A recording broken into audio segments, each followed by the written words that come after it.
The day I buried my husband, I thought grief had reached its depths, but as I stepped out of the funeral home, still wearing the black dress with the pearl pin marking our 40th anniversary, two unfamiliar lawyers approached me. Leading them was my daughter-in-law. Her eyes cold as steel, lips curved in a sickeningly sweet smile. "You need to sign these papers now," she said. "Money means nothing to the elderly anyway, doesn't it?" I remained silent, then slowly reached into my purse for an envelope my husband had given me before he died, scrawled across it, "When the vultures appear." My revenge story began at that moment. My name is Evelyn Matthews, and at 72 years old, I never imagined I'd be planning revenge at my husband's funeral. The morning had started with such dignity, Harvey's casket surrounded by white lilies, his favorite flowers, and the chapel filled with faces that had been part of our 40-year journey together, our neighbor Mrs. Rodriguez clutched my hand, whispering about Harvey's kindness when her husband passed. Old friends from his accounting firm shared stories that made me smile through tears. Then Michael arrived with Vanessa. My son looked uncomfortable in his black suit, fidgeting with his tie the way he used to as a boy. But it was Vanessa who commanded attention, her designer dress too short for a funeral, her makeup flawless despite the supposed grief. Behind them walked two men in expensive suits, briefcases in hand, looking more like corporate sharks than mourners. The service itself passed in a blur. I focused on the eulogy, on the minister's words about Harvey's integrity and devotion. I tried not to notice how Vanessa checked her phone 3 times during the prayers, or how Michael wouldn't meet my eyes when he placed a rose on his father's casket. It was after, as guests filed out offering condolences, that everything shattered. "Mother Matthews?" Vanessa's voice cut through the murmured sympathies like a blade. She stood before me, flanked by the 2 men. "We need to discuss something urgent." "Now?" I stared at her, incredulous. "Harvey isn't even in the ground yet." "These are attorneys, Brennan and Cole," she continued, ignoring my distress. "They've prepared documents that need your immediate signature." The taller lawyer, Brennan, opened his briefcase with practiced efficiency. "Mrs. Matthews, this is simply a transfer of power of attorney and assets to your son, Michael. Given your age and recent loss, it's best if someone younger handles the financial burdens." Financial burdens? The words tasted bitter. Harvey and I had built a comfortable life, our home paid off, substantial savings, his pension. We'd been careful, planning for exactly this possibility. "Mom," Michael finally spoke, his voice strained. "Vanessa thinks, we think it would be easier if you hand over everything," Vanessa interrupted, her smile never wavering. "After all, what does money matter to someone in their twilight years? You should be focusing on grieving, not bank accounts and property deeds." The other guests had noticed the confrontation. Mrs. Rodriguez lingered nearby, concern etched on her face. Harvey's brother Tom took a step toward us, but I held up my hand slightly, a gesture that said, "I've got this." That's when I remembered the envelope. Harvey had pressed it into my hands just 3 days ago, his fingers weak but insistent. "When the vultures appear," he'd whispered, his eyes clearer than they'd been in weeks despite the morphine. "You'll know when, Evie, you'll know." I reached into my purse, my movements deliberate and calm. The envelope felt heavier than paper should, weighted with Harvey's final gift of protection. As I pulled it out, I saw Vanessa's perfectly sculpted eyebrows furrow. "Before I sign anything," I said, my voice steady despite the grief and rage warring in my chest, "perhaps we should discuss what my husband discovered about you, Vanessa, and you. Michael, did you know your wife has been so very busy while your father was dying?" The lawyers exchanged glances. Vanessa's smile finally faltered. "I don't know what you think she began. "Oh, but I do know," I interrupted, feeling Harvey's strength flowing through me. "I know about the private investigator. I know about the photographs. I know about Daniel Preston." At that name, Vanessa went pale beneath her perfect makeup. "Mom, what are you talking about?" Michael's confusion seemed genuine, and my heart broke a little more. "Your attorneys can leave now," I told Vanessa, clutching the envelope like a weapon. Unless they'd like to be present when I share what's in here with everyone. Brennan snapped his briefcase shut. "We'll be in touch," he muttered, already backing away. Cole followed, both men suddenly eager to distance themselves from whatever storm was brewing. "Oh, this isn't over," Vanessa hissed, her composure cracking to reveal something ugly underneath. "Michael, we're leaving." But my son stood frozen, looking between his wife and mother. "What's in the envelope, Mom?" "The truth," I said simply. "Come by the house tomorrow, Michael, alone. It's time you learned exactly who you married." As Vanessa stormed out, dragging a reluctant Michael behind her, I stood in my black dress and pearl pin, surrounded by the remnants of my husband's funeral. Mrs. Rodriguez stepped forward, wrapping an arm around my shoulders. "Evelyn, honey, are you all right?" I looked down at the envelope that had transformed from a mystery into a shield. "I will be," I said. And for the first time since Harvey's diagnosis, I believed it that evening, alone in the house that still smelled of Harvey's cologne. I finally opened the envelope. My hands trembled as I unfolded the letter, written in Harvey's shaky but determined script. "My dearest Evie, if you're reading this, then the vultures have shown their true faces. I'm sorry I couldn't protect you myself, but perhaps this is better.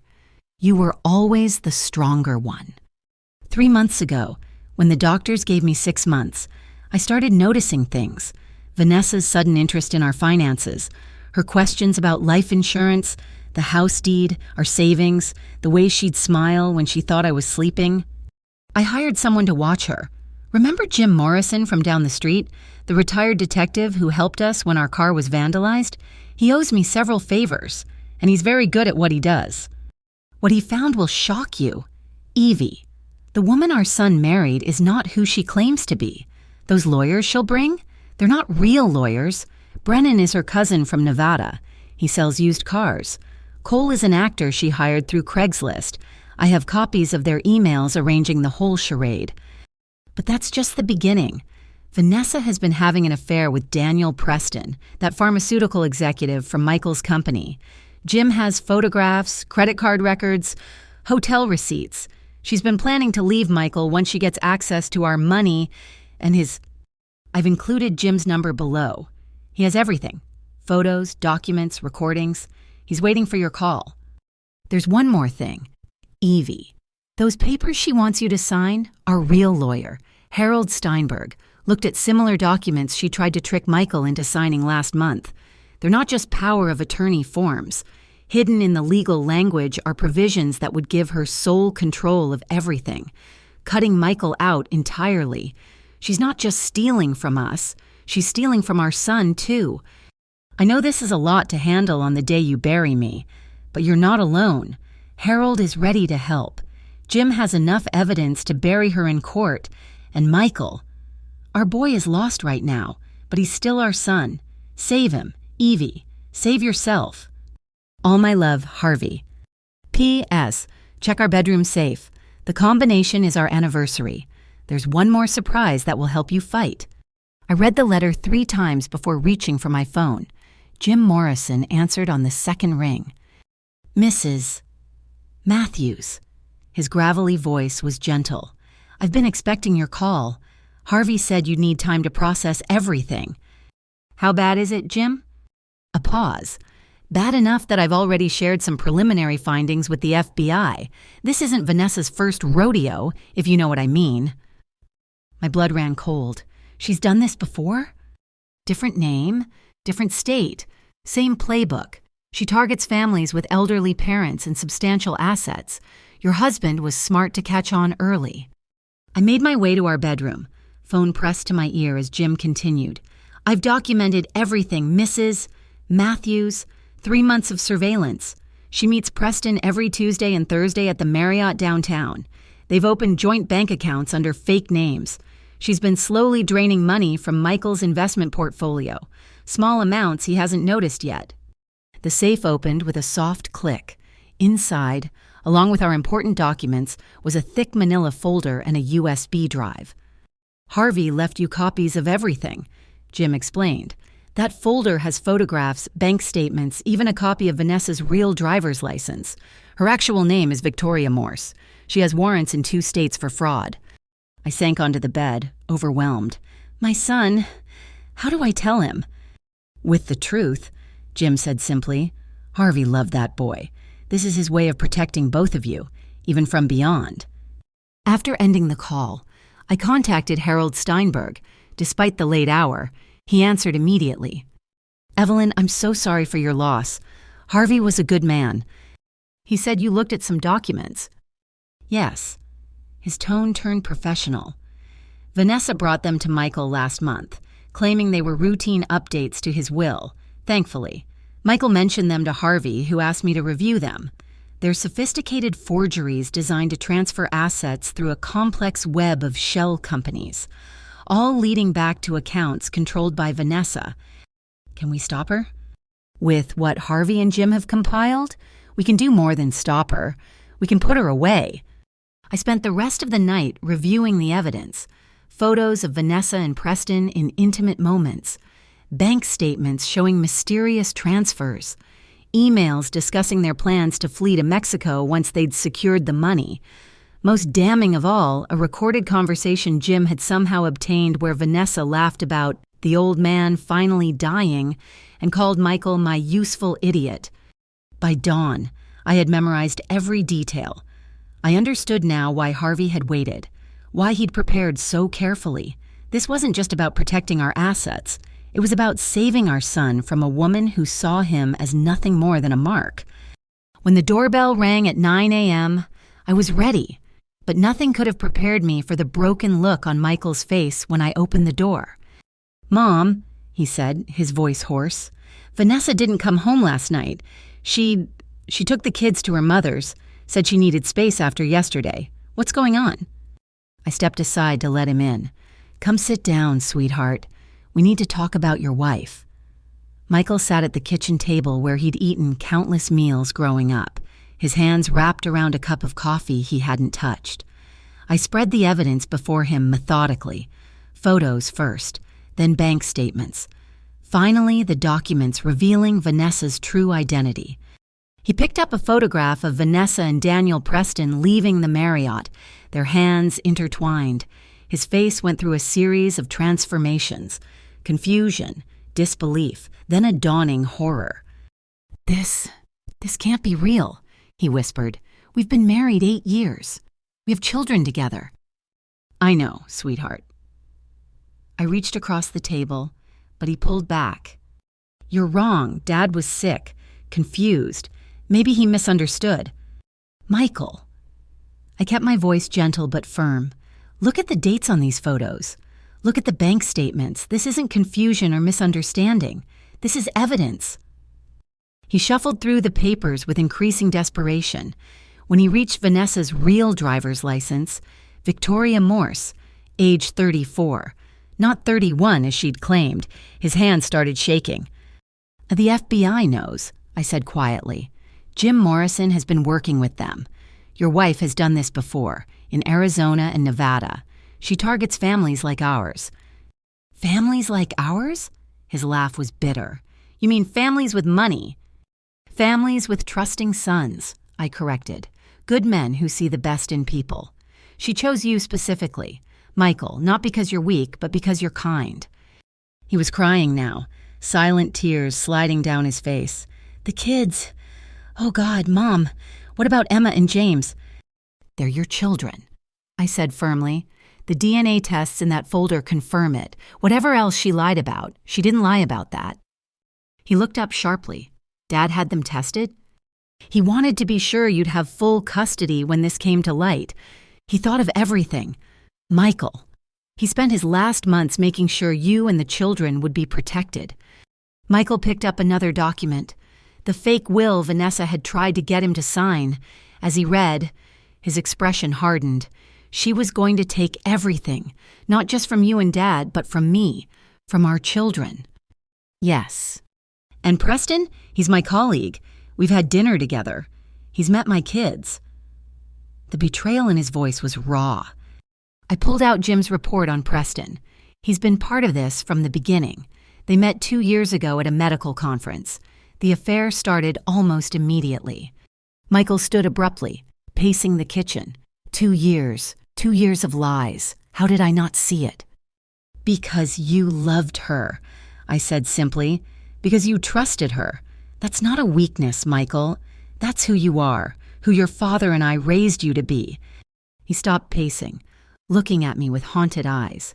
I've been such a fool. Yesterday at the funeral, I let her... God, Mom, I'm so sorry. I stood there while she tried to rob you. At Dad's funeral. You didn't know. But I should have. He slammed his hand on the counter. Dad tried to tell me. These last few months, he kept asking about our finances, about Vanessa. I thought it was the illness making him paranoid. I actually told him to stop worrying, that Vanessa was taking care of everything. She fooled everyone, Michael. She's a professional con artist. What do I do now? He sank back into the chair, suddenly looking decades older. The kids are with her. What if she runs? Jim has been monitoring her movements. She bought plane tickets to Mexico for next week, for herself and Preston. No tickets for the children. The implication hit him like a physical blow. She was going to abandon them? After she cleaned out the accounts, yes, but we're not going to let that happen. My phone rang. Jim Morrison's name appeared on the screen. Mrs. Matthews, we have a problem. My contact at the airline just called. Vanessa moved up her flight. She's heading to the airport now. I put him on speaker. Jim, Michael's here. Michael, good. Listen carefully. Your wife just withdrew $40,000 in cash from your joint account. She's on her way to pick up Preston. They've moved their Mexico flight to this afternoon. Michael was already standing, car keys in hand. The kids, she said they were at her mother's, but her mother lives in Florida. We traced her phone, Jim said. She's at the Fairfield Inn on Route 9. The kids aren't with her. Then where? Michael's phone buzzed. He looked at the screen and nearly dropped it. It's Emma. She's calling from the neighbor's phone. They're at home, alone. Vanessa left them with a babysitter last night and never came back. Go, I said. Get your children. Jim and I will handle Vanessa. No, Michael's voice was steel. Those are my kids she abandoned. This is my mess. I'm coming with you. I looked at my son, really looked at him. The hurt was still there, but underneath it was something else. Harvey's strength, Harvey's determination to protect his family. Harold Steinberg is meeting us at his office in an hour, I said. He'll have FBI agents with him. Vanessa's about to learn what happens when you threaten the Matthews family. Michael managed a grim smile. Dad really did think of everything, didn't he? He loved you, I said. He loved all of us. And love, real love, always finds a way to protect. As we prepared to leave, Michael paused at the door. Mom, that envelope Dad left you. He called them vultures. He knew exactly what they were. Yes, I said, thinking of my brilliant, protective husband. He knew, and he made sure we'd be ready. The trap was set. Now it was time to spring it. 2 days later, my phone rang at 3:30 in the afternoon. Vanessa's name appeared on the screen. I took a deep breath before answering. Hello, Vanessa. Evelyn. Her voice was different. Gone was the sugary sweetness, replaced by something harder, more calculating. We need to talk. I believe we do. Meet me at Cafe Luna on Riverside. 1 hour, come alone. I'll be there. Michael looked up from where he sat with Emma and James, helping them with a puzzle. We'd collected the children immediately after our meeting with the FBI. They were confused but safe, asking when Mommy would come home. The babysitter had told us Vanessa paid her for 3 days in advance, cash, saying she had a family emergency. She wants to meet, I told Michael quietly. His jaw tightened. It's a trap. No, I said, checking my purse for the recording device Jim had given me. She's desperate. Her flight was flagged. Her accounts are frozen. She knows we know. I'm coming with you, she said alone. I don't care what she said. But then James tugged on his father's sleeve, asking for help with a puzzle piece, and Michael's resolve wavered. Stay with your children. I said, they need you. Jim will follow me, and I'll have the FBI on speed dial. Cafe Luna was nearly empty when I arrived. Vanessa sat in a corner booth, designer sunglasses failing to hide the strain on her face.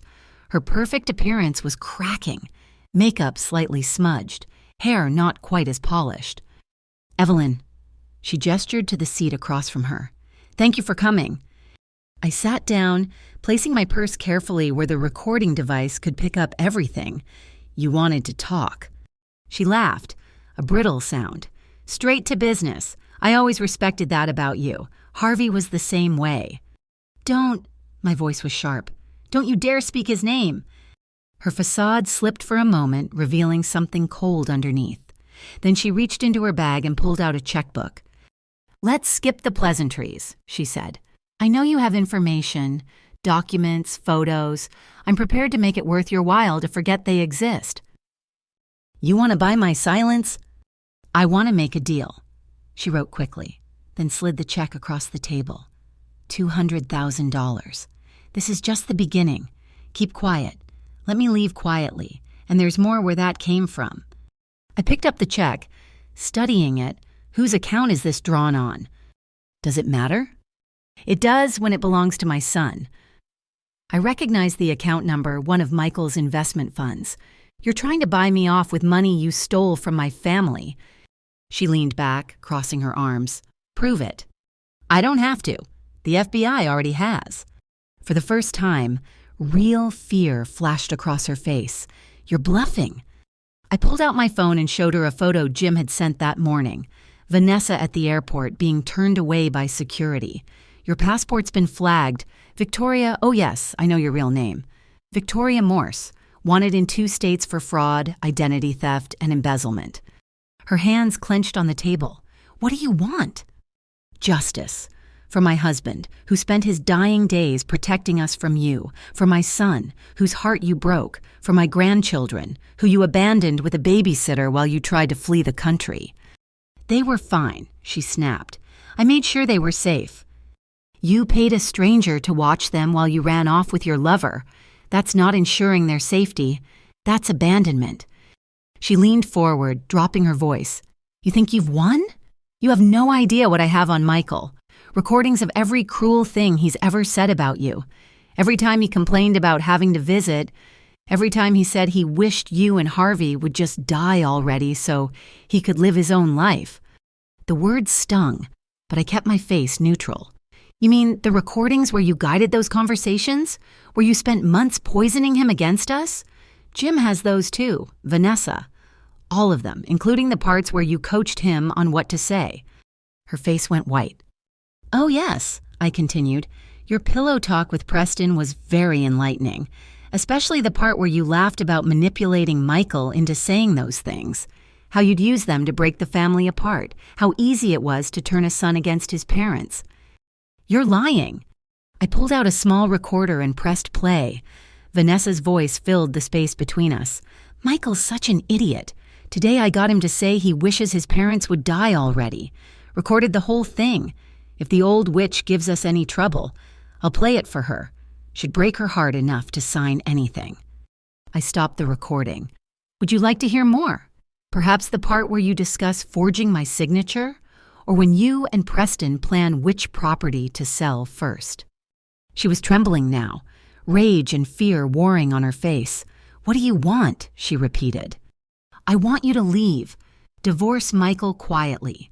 Give him full custody of the children. Walk away with nothing but the clothes on your back. And if I refuse? Then you'll be arrested the moment you leave this cafe. Agent Martinez is in the blue sedan across the street.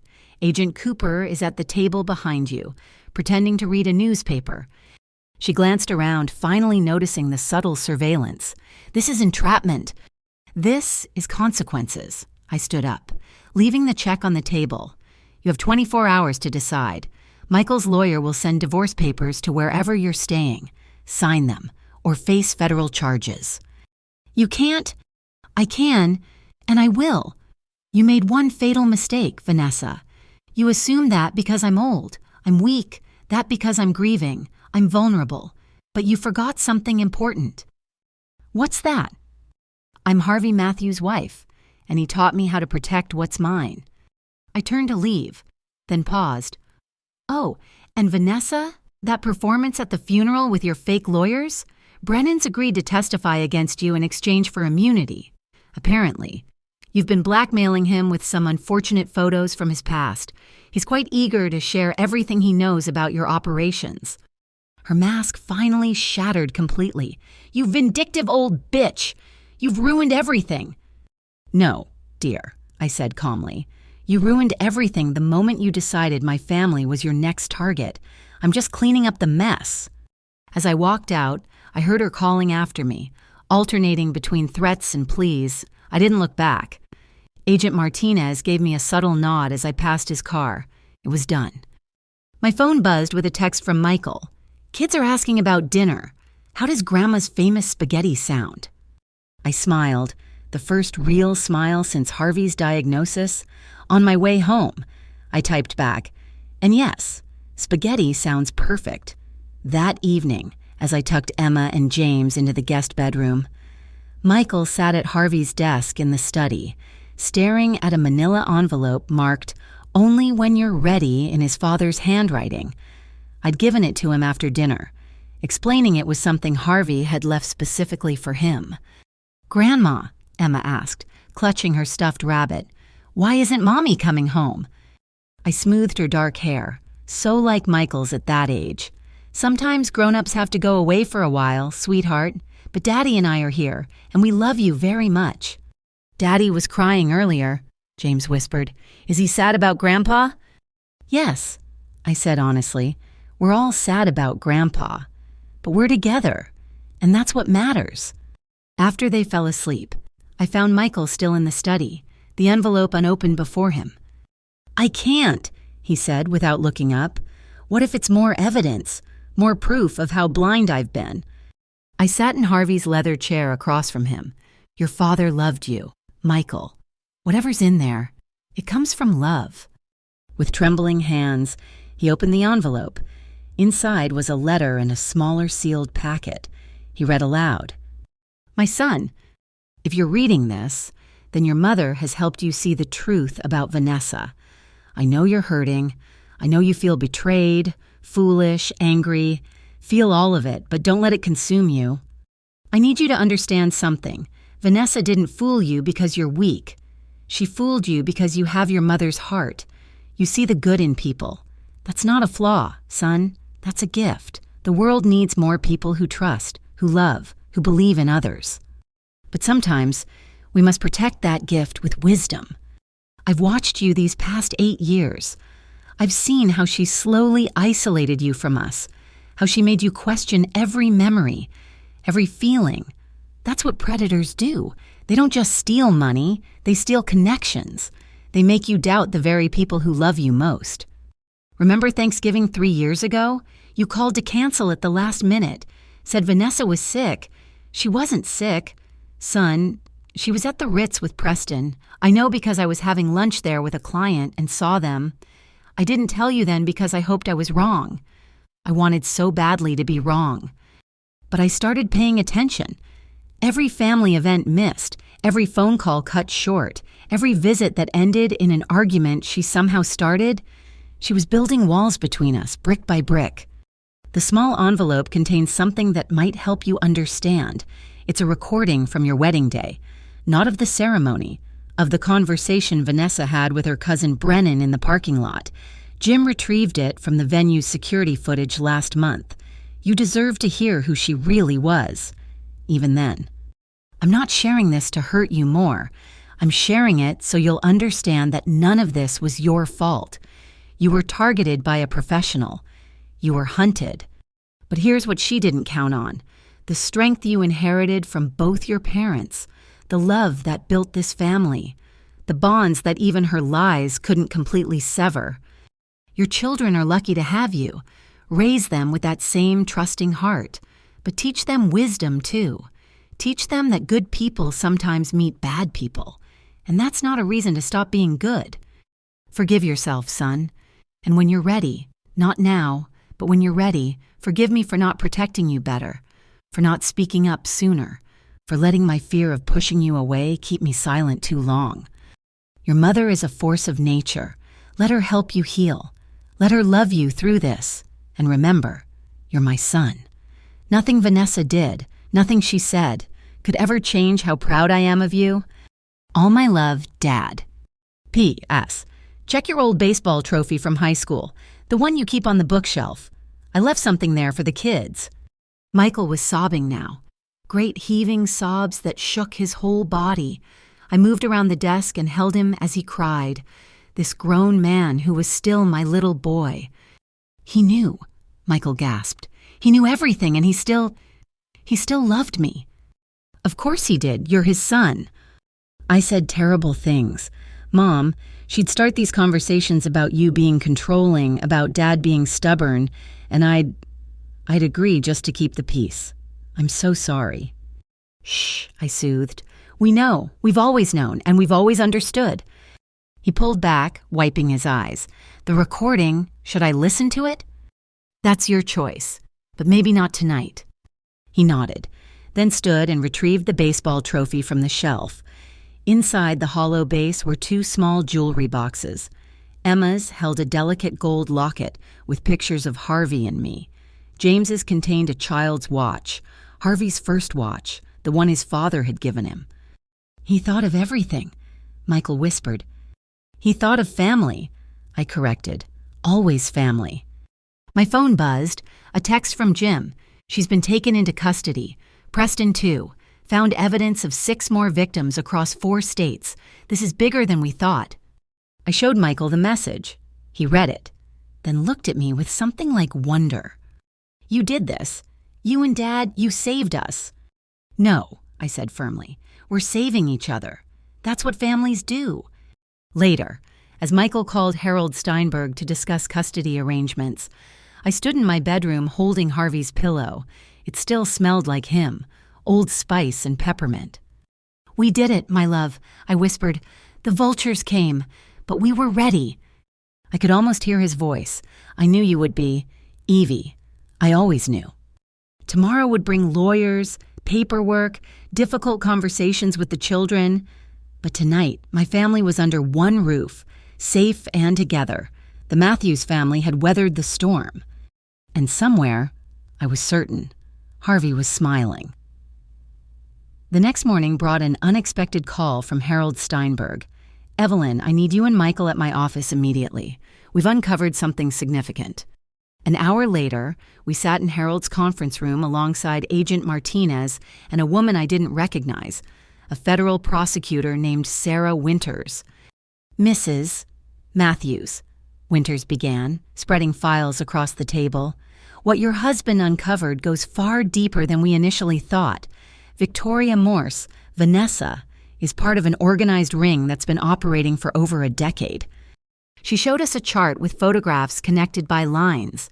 Vanessa's face appeared alongside 6 others, including Daniel Preston and the fake lawyer Brennan. They call themselves the Collectors, Martinez explained. They target wealthy families with elderly parents, infiltrate through marriage or employment, and systematically drain assets. Your husband's investigation has given us the break we've been looking for. Michael leaned forward, studying the photos. How many families? That we know of? 43 across 12 states. Total stolen assets exceed $30 million. I felt sick. And the victims?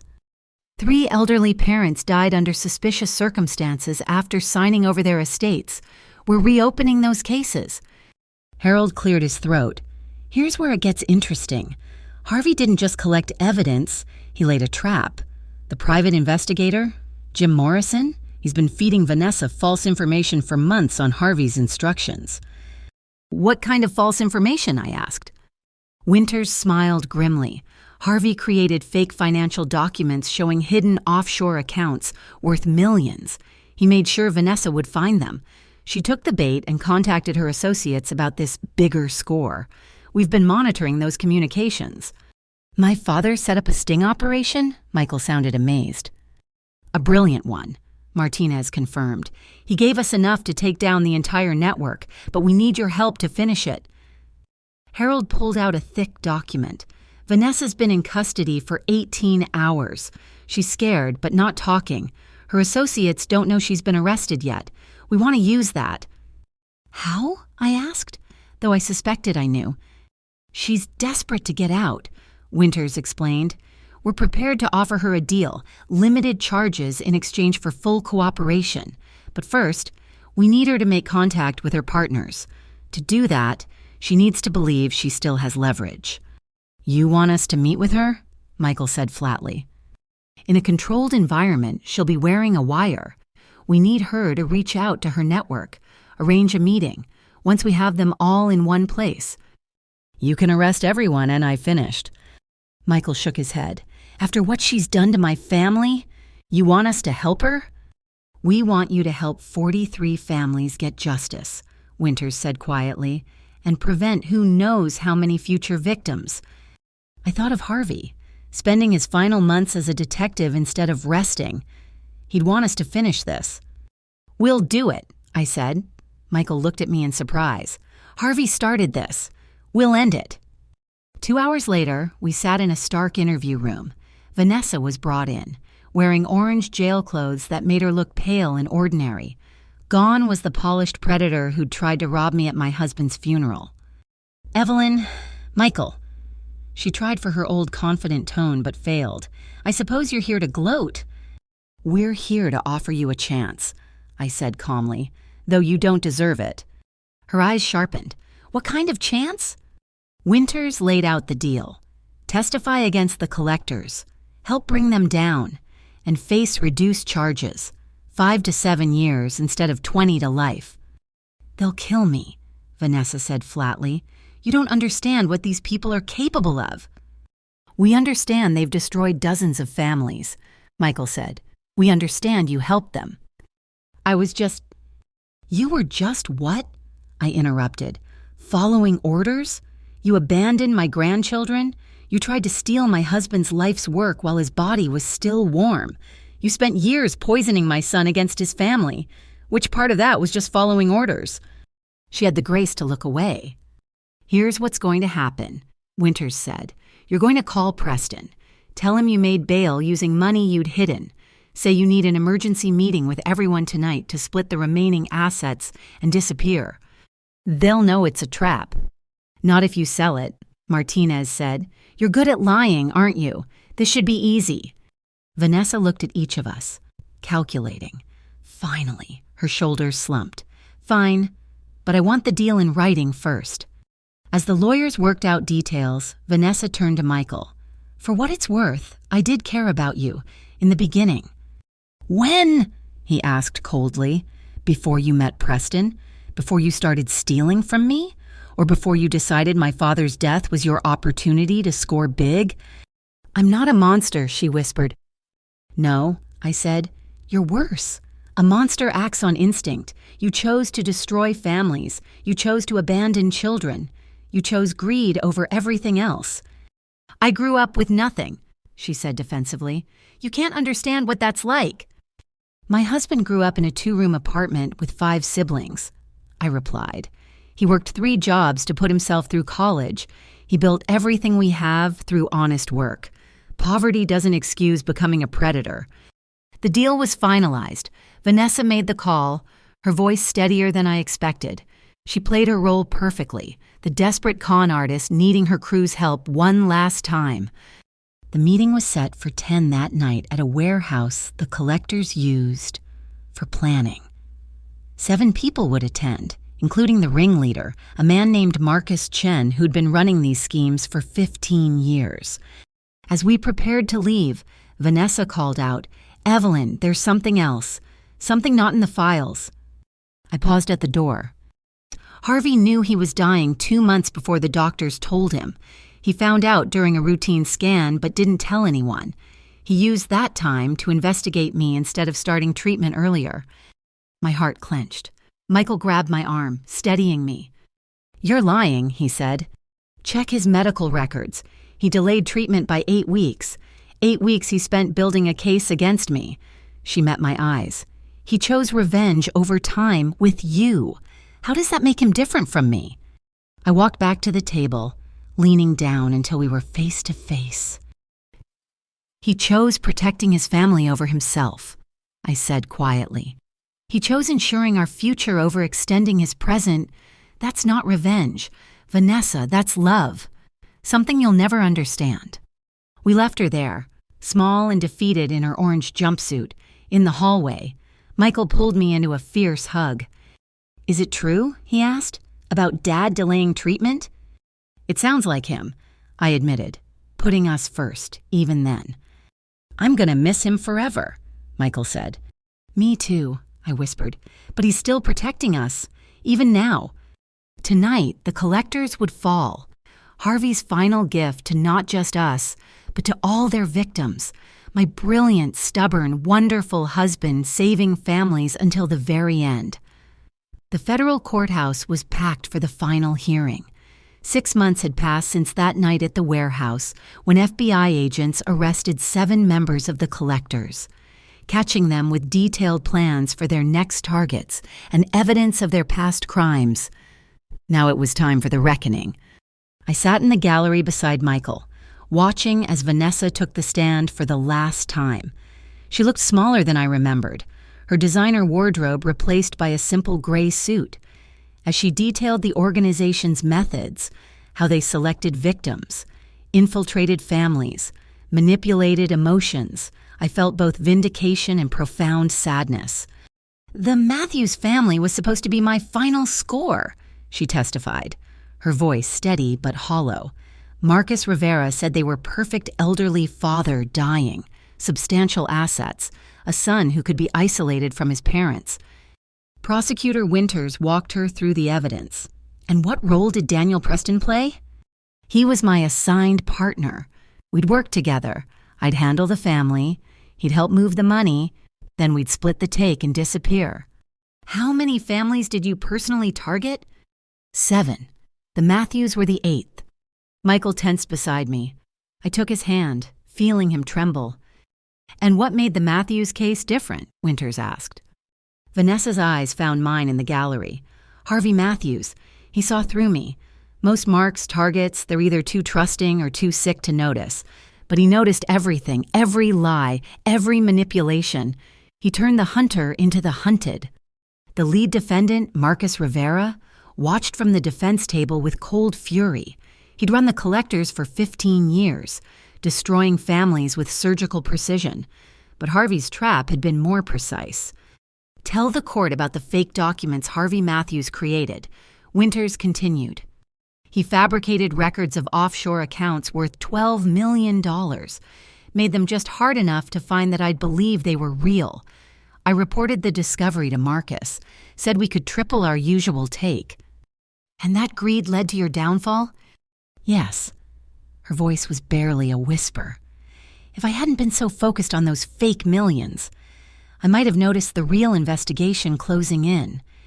When the prosecution rested, Rivera's attorney tried to discredit Vanessa, painting her as a rogue operative who'd exceeded her authority. But the evidence was overwhelming. Emails, recorded conversations, financial transfers all pointed to a coordinated operation with Rivera at its center. During a recess, Michael and I stood in the hallway. Families of other victims had come to watch, their faces mixing hope with old pain. "Mrs. Matthews?" An elderly woman approached, leaning heavily on a cane. "I'm Dorothy Chen. They took everything from my husband and me 3 years ago. He died thinking he'd failed our family." I embraced her, feeling her frail shoulders shake. "I'm so sorry." "Your husband saved us," she whispered. "Not our money, that's gone, but knowing the truth, seeing justice, it helps." More families approached, sharing their stories. A son whose mother died believing he'd abandoned her, when really the collectors had intercepted every letter, every call. A daughter who'd been convinced her father had dementia when he tried to warn her about his new nurse.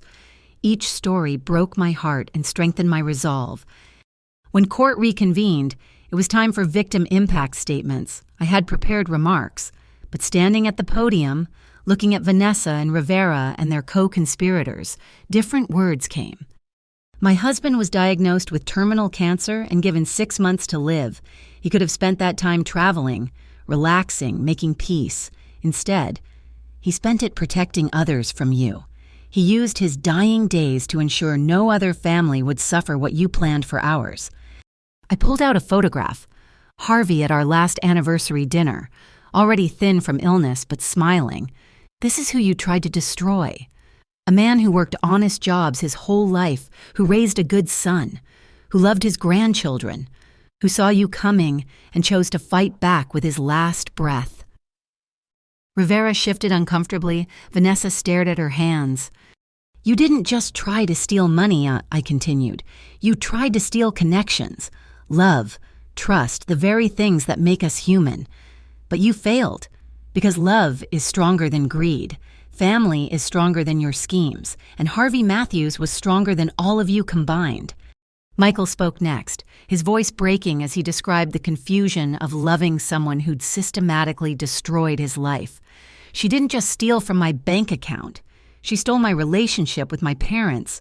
She made me doubt their love, question their motives. If my father hadn't done what he did, I might have lost them forever. The judge, a stern woman named Hooper, listened intently. When all statements were complete, she delivered her verdict. In my 30 years on the bench, I've rarely seen criminality of this calculated nature. The collectors didn't just steal money, they destroyed the sacred trust between family members. They weaponized love itself. Rivera received 40 years. His lieutenants got 20 to 30. Vanessa, due to her cooperation, received 7 years with possibility of parole in 5. As marshals led them away, Vanessa looked back one last time. I'm sorry, she mouthed to Michael. He didn't respond. Outside the courthouse, reporters waited, but we slipped out a side door, avoiding the circus. In the parking lot, Laura Green, Harvey's lawyer who'd become our friend through this ordeal, handed me an envelope. Harvey left one more thing, she said. He said to give it to you after the trial ended. I opened it in the car, Michael reading over my shoulder. My dearest family, if you're reading this, then justice has been served. I know the road was hard. I know there were days you wanted to give up, but you didn't. You finished what I started. I need you to know something. I have no regrets. Yes, I delayed treatment to investigate Vanessa, but those 8 weeks gave me purpose. They let me be a protector one last time. That's worth more than any medicine. Michael, you'll doubt yourself. You'll wonder how you didn't see it. Son, psychopaths are expert hunters. You weren't weak, you were human. Learn from this, but don't let it harden your heart. Evelyn, my warrior wife, you've always been the strongest of us. Take care of our boy and those beautiful grandchildren. Teach them that good people sometimes face evil, but evil doesn't have to win. Live well, love freely, trust wisely. And remember, the vultures came, but the eagles soared higher. All my love, Harvey. We sat in silence, tears flowing freely. Then Michael started the car. Let's go home, Mom. Emma and James are waiting. As we drove away from the courthouse, I held Harvey's letter close. Somewhere, I knew he was watching. Proud of what we'd accomplished, the collectors were finished. Families were warned. Justice was served. The Matthews family had survived. The morning sun streamed through the courthouse windows as we walked toward the exit. Each step felt lighter than the last, as if Harvey's final gift had lifted an invisible weight from our shoulders. Michael held the door for me, and as we stepped into the fresh air, I felt something I hadn't experienced since Harvey's diagnosis. Genuine peace. Mom, Michael said quietly as we reached the car, there's something I need to say. I waited, watching my son gather his thoughts. The months of investigation and trial had aged him, but also strengthened him. He looked more like Harvey now, the same determined jaw, the same protective instinct in his eyes. I spent years letting her poison my mind against you and Dad. I miss so much time, so many moments we could have had together. I can't get those back, and I'll have to live with that regret forever. Michael. No, please, let me finish. He took a deep breath. But I can make sure Emma and James never lose that connection. I can teach them what Dad taught me. Even if I forgot it for a while, that family comes first. That love means protecting each other, that the vultures will always circle, but we don't have to let them land. I pulled my son into my arms, feeling him shake with emotion. Your father would be so proud. I whispered, he is proud. As we drove home, Michael told me his plans. He'd taken a leave from work to focus on healing and rebuilding. He'd found a therapist who specialized in helping victims of long-term manipulation. Most importantly, he was determined to create new memories with his children, the kind Harvey had given him before Vanessa's influence took hold. The kids keep asking about their mother, he said. I've told them she had to go away because she made bad choices. But someday they'll need the whole truth. Someday, I agreed, but not today. Today, they just need their father. We pulled into my driveway to find Emma and James playing in the front yard with Mrs. Rodriguez, who'd become an honorary grandmother to them. They ran to the car, faces bright with excitement. Daddy, Grandma, did you win? Emma asked, though at 8, she didn't fully understand what winning meant in this context.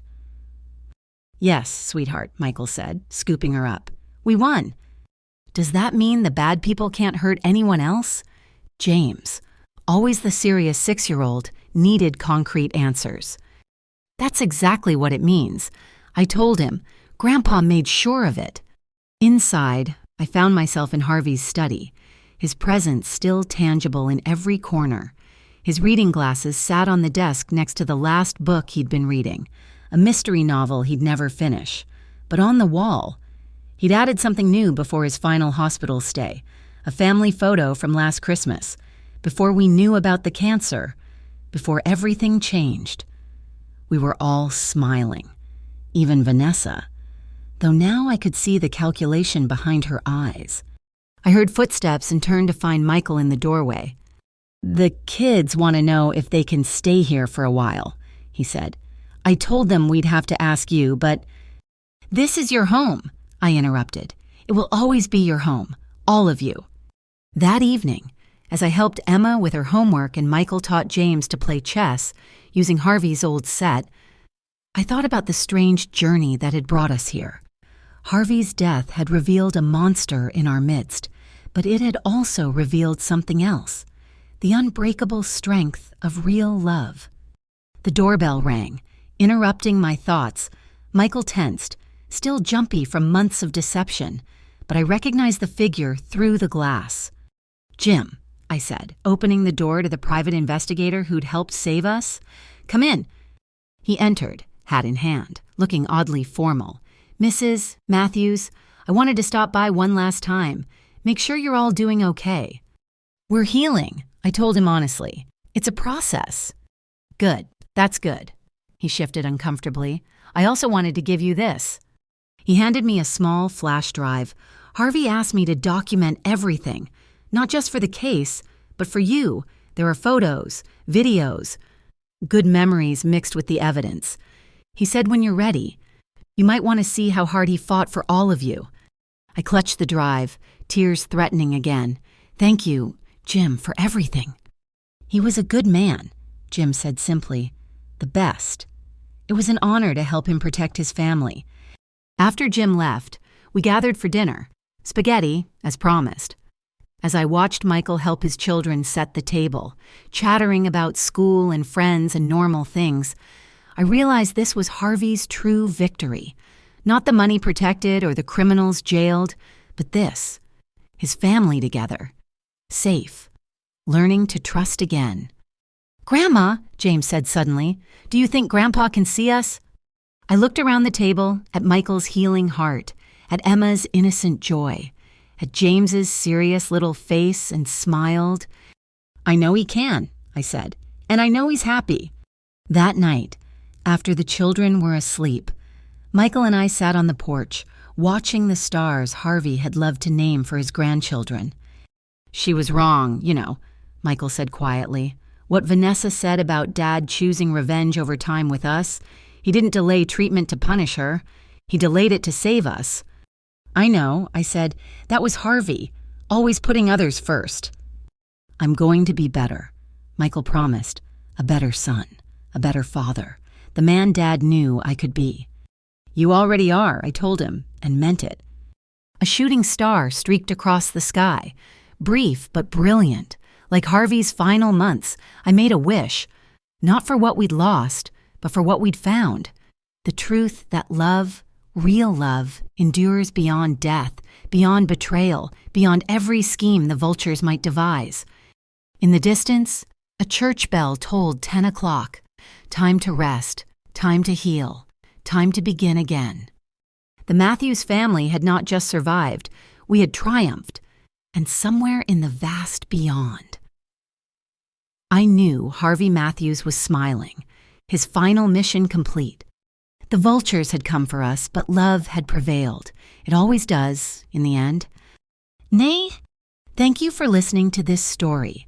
I'd love to know where in the world you're listening from. Please share in the comments below so we can connect. If this story touched your heart, please subscribe to the channel and share your thoughts.